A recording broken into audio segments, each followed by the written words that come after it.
September 17, 1862. The Battle of Antietam had a profound impact on the rest of the war, but it's more well known for its other title, the deadliest day of the Civil War. Here's the truth about that bloody day.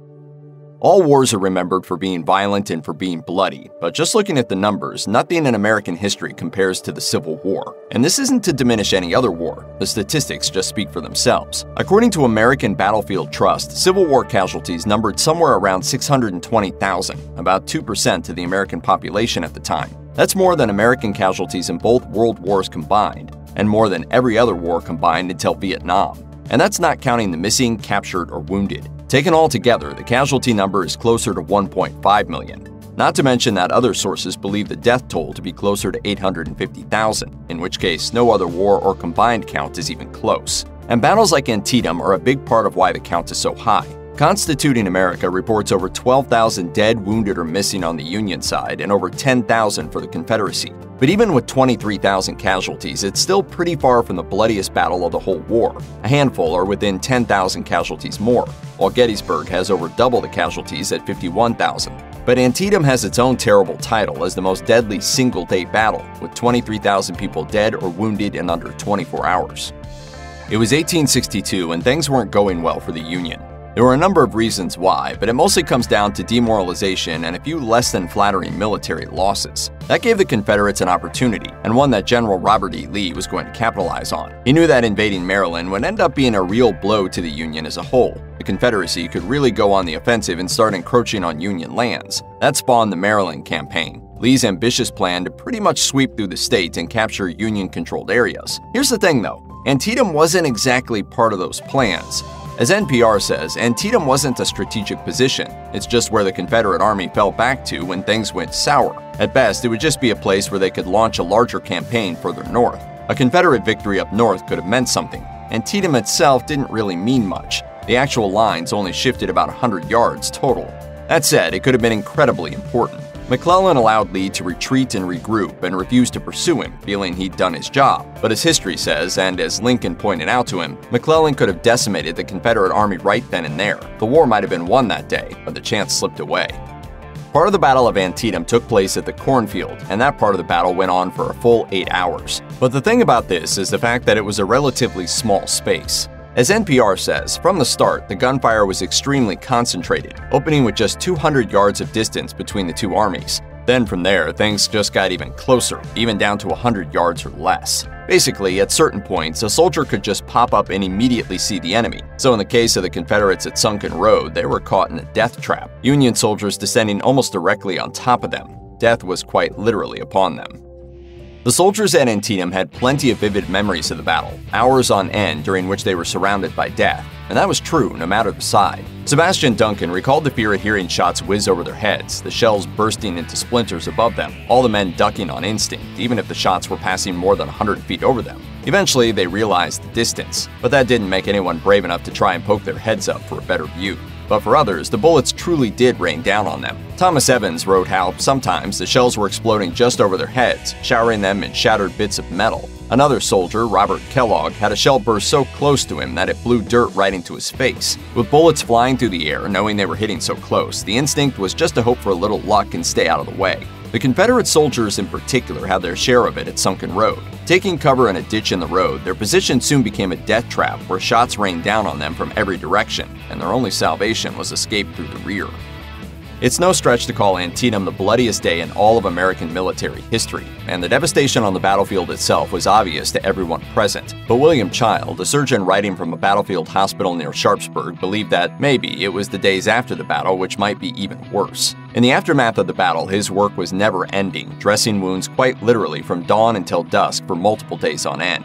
George Allen added that, in most cases, the wounded were basically piled into the hospitals, tightly packed together where they awaited treatment. But the part that was really bad wasn't necessarily the exhaustion and workload, or even the nature of the work. It was the difference between the dead and the wounded. Many soldiers described the carnage on the battlefield, painting horrifically vivid images of their fallen comrades, but at least the dead were just gone.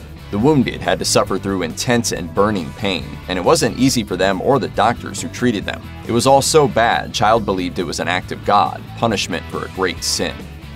This is one of those things that everyone knows but deserves to be said regardless. All of the soldiers in this battle were people, not just numbers on a casualty list. All of them had families, and no small number of accounts of the battle come from letters. A lot of them missed their families back home, wanting little more than to see them again. They were hoping for letters and the happiness they got from being able to hear from them at the very least. Many times, those letters would also include individual things to tell different people back home, personal and more intimate responses. Dear Mother, I hope you are keeping well and not worrying too much about me.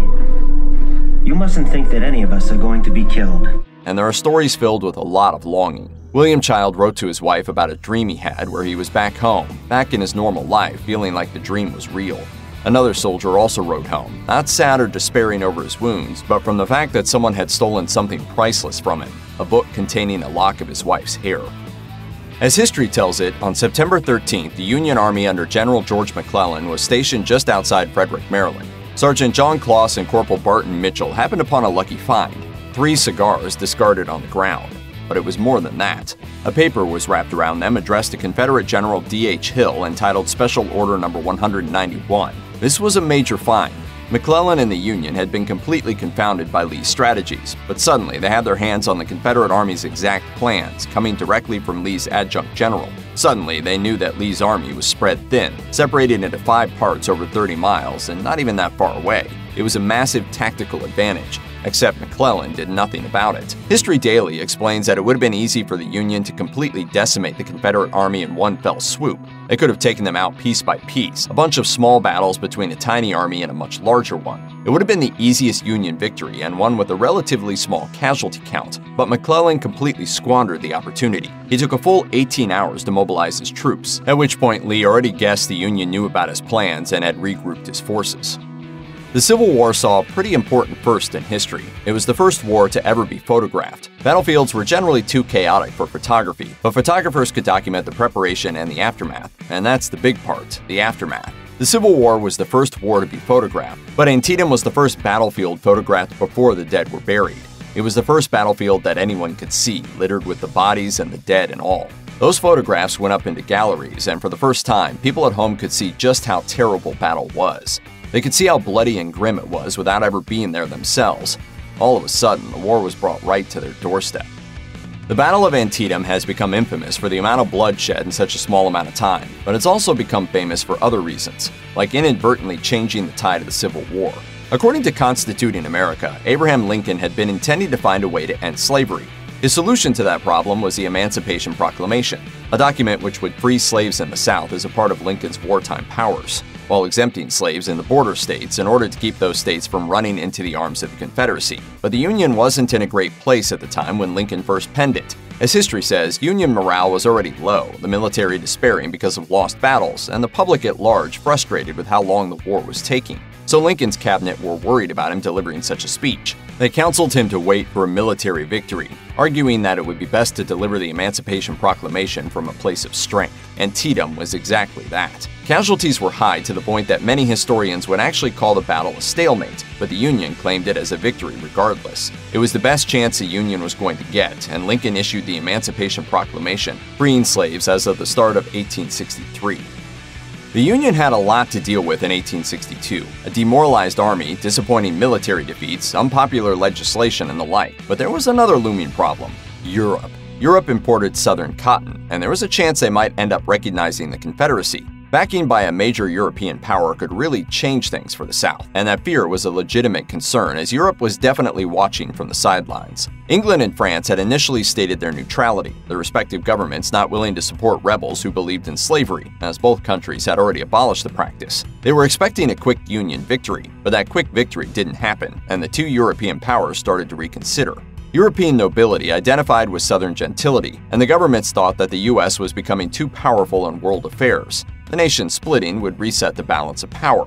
Most importantly, this war wasn't officially just about slavery. For the European powers, supporting the Confederacy didn't necessarily have to equate to supporting slavery, leaving them room to justify their possible support. Antietam flipped that around, though. It gave the Union a victory, and then it led directly to the Emancipation Proclamation.